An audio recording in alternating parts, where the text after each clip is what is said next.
Hey there, I'm Jerry, a DIY track guy. This is my humble garage, and I'm sure we can agree that broken bolts are just the worst. When working on old cars, nothing turns a quick 30-minute job into a multi-day ordeal of pain and suffering faster than a broken bolt. This happened to me when I engine swapped my NA Miata, and after indulging in the requisite cursing, I consulted the internet on how to extract them. So let's jump right into it and try to be a little less useless. Here we are looking at the exhaust ports on my junkyard 4-cylinder Ecotec motor that came out of a 2009 Malibu. That part doesn't matter, but what does matter is that the exhaust studs are in various states of seizure in their respective holes, and one of them has broken clean off and the remains are recessed below the surface of the cylinder head. Luckily, these studs have an E7 Torx head on them, which means I can use an E7 Torx socket to try to remove them.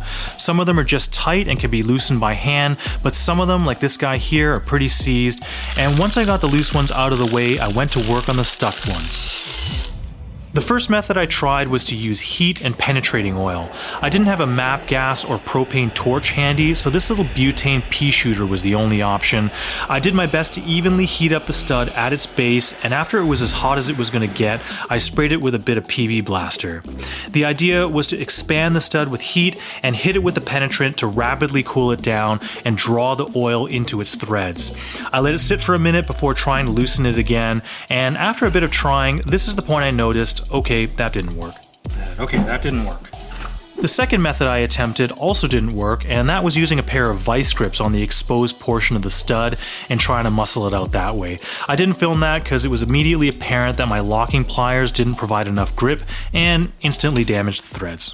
So let's move on to method 3, the double nut method, which is specifically for extracting manifold studs like this. Obviously this doesn't apply to seized screws or bolts, but the idea here is to use 2 nuts and tighten them together by holding the lower one with a wrench and firmly locking the upper one against it. Then I use the old double wrench trick on the upper nut to slowly apply enough leverage to break the stud loose.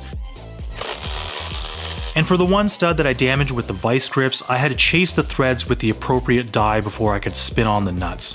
All in all, I was pretty happy this worked, so no complaints about the double nut method. Now obviously the previous methods won't work if the fastener in question is broken off flush or recessed in its hole, like this little bastard here. For this guy, we need to break out the last method, which requires purchasing, if you don't have them already, reverse drill bits and extractor bits.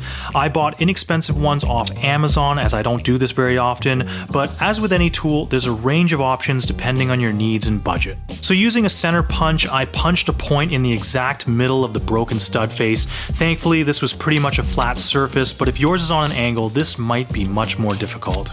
I guess if that were the case here, I would have tried to grind it down with a rotary tool to get it as flat as possible so I could get the center punch on it. With that done, I broke out the reverse drill bit to drill a hole into the bolt, which is a lot harder than it sounds. Notice here I started using a door hinge drill bit holder, and the idea was that it would help to keep it centered during the drilling process, but it actually wasn't all that effective. The center punch point was effective, and it prevented the bit from wandering around and gave it a bit of purchase to get the drilling started. Clearly, I didn't want to damage the cylinder head by raking a drill bit across the manifold mating surface. That would have been quite bad. I also gave it a spray of oil periodically to keep the bit lubricated, but I soon discovered that my reverse drill bit wasn't biting into the stud sufficiently. Maybe I needed a smaller bit, or the cheapo Amazon ones I bought were softer than the stud material. In any case, it wasn't making much of an impression. By this point, I was getting a little frustrated, so I got out my trusty stepped bit to carefully attack the stud, and this did make an impression. And once a hole was started, I alternated between the reverse bit and stepped bit to get it down to the desired depth to accept the extractor bit.